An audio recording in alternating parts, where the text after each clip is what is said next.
قال في كراهة الخروج من المسجد بعد الأذان إلا لعذر حتى يصلي المكتوبة.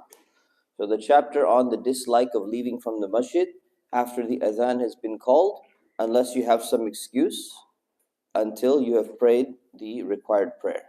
So the first hadith عن أبي الشعثاء قال, so Abu Sha'tha said, كنا قعودا مع أبي هريرة رضي الله عنه في المسجد.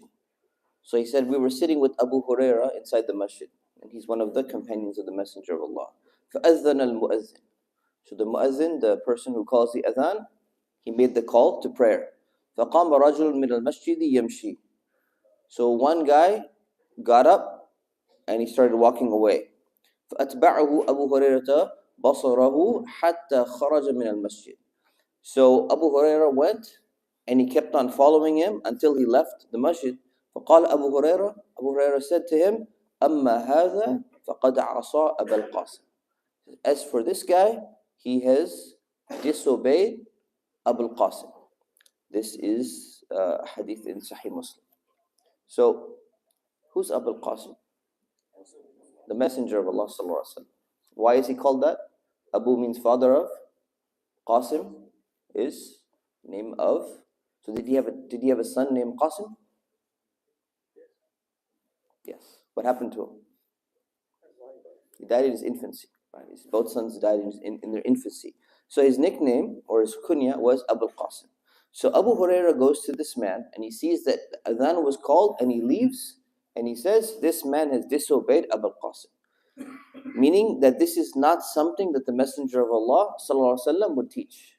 So Imam Nawawi explains in the commentary, he said, leaving the masjid after the adhan has been called and you're at the masjid is something that falls into the category of karaha, means that it's disliked. It's not 100% haram, but it's improper. It's not right. And if we think about why this is, there's a very important lesson here. Is that the masjid is a place of prayer. Primarily, it's designed to be a place of prayer. Why do people gather together? They gather together in the masjid in order to pray. And there's a call to prayer that's being made, called the adhan. So what needs to happen is we need to make sure that the primary function of any masjid is always going to be for the prayer.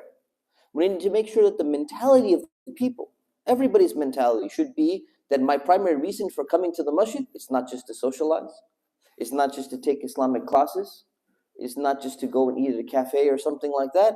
The primary purpose is we're coming for salah, we're coming for the prayer. And that means that the attitude towards the prayer needs to be really on par. Some people, mashallah, they have it solid. Some people need a little bit work or a reminder about it. Because what happens is sometimes at different masjids, you'll find people outside, they're chatting. Not only the adhan has been called, the iqamah has been called. And they continue to chat. Sometimes it's going to happen. Ramadan is around the corner. And may Allah subhanahu wa ta'ala help us reach the month of Ramadan. What happens every year in many different masjids? The iftar is served. People are eating. I heard maybe some adjustments are happening this year, but people are eating and they keep eating and the salah has already begun. And if the attitude towards the adhan being called and you don't leave, the attitude towards leaving your food, leaving your conversation, leaving whatever you're doing and coming for the salah, it shows your mentality. It shows the way in which you view the masjid, the way in which you view prayer. So this is an opportunity for improvement for all of us. As soon as you recognize and you get note that the adhan has been called already, the iqamah is being called, the prayer is starting now, we should drop everything. فَاسْعَوْا إِلَى ذِكْرِ اللَّهِ. Go straight to the remembrance of Allah subhanahu wa ta'ala. So inshallah all of us will make this intention to become more intentional in stopping everything when the salah is about to begin inside the masjid. Everyone ready for this inshallah? Inshallah, may Allah make it easy for us. Ameen. Wa sallallahu ala sayyidina Muhammad wa ala alihi wa sahbihi wa sallam. Assalamu alaikum.